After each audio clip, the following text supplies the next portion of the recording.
এই দেখ আমার পুরাতন আইফোন, এবার দেখবি আসল খেলা। ভাই, আইফোনের জন্য কালো রঙের হেডফোন দেখান তো।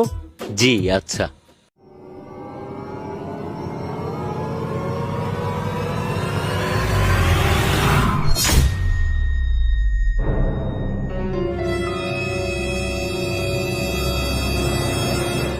এই যে ভাইয়া, কালো হেডফোন নাই, সাদা হেডফোন আছে, দেখেন এটা পছন্দ হয় কিনা। না ভাই, আমার কালো হেডফোনই লাগবে।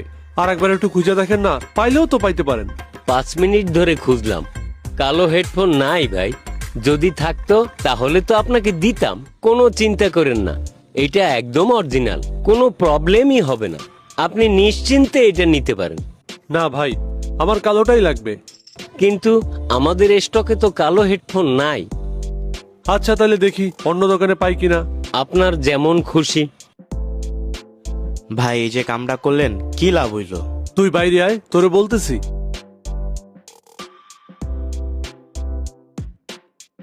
আরে ভাই আপনি কি করলেন? আমি তো কিছুই বুঝলাম না। আপনি দোকানদারের মোবাইলে সিমটা ঢুকায় রেখা চলে আসলেন কেন?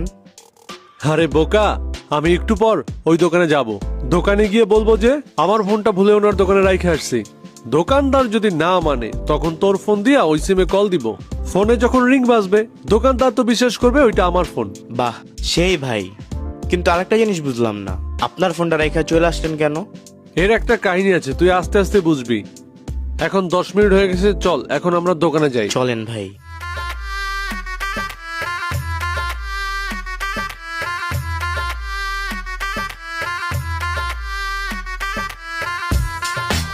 হ্যাঁ, দেখলেন তো, সেই ঘুরে ফিরে আমার দোকানেই আসতে হলো।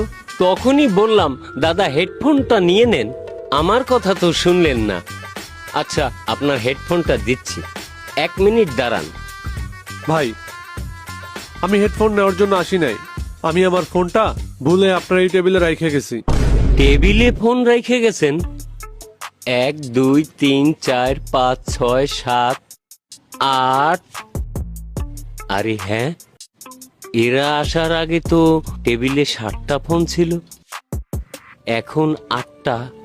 তাহলে মনে হয় ঠিকই রেখে গেছে। আচ্ছা ভাইয়া, আপনার নাম্বারে একটু কল দেন তো, দেখি আপনার মোবাইল কোনটা। আদিল, আমার নাম্বার একটা কল দে তো।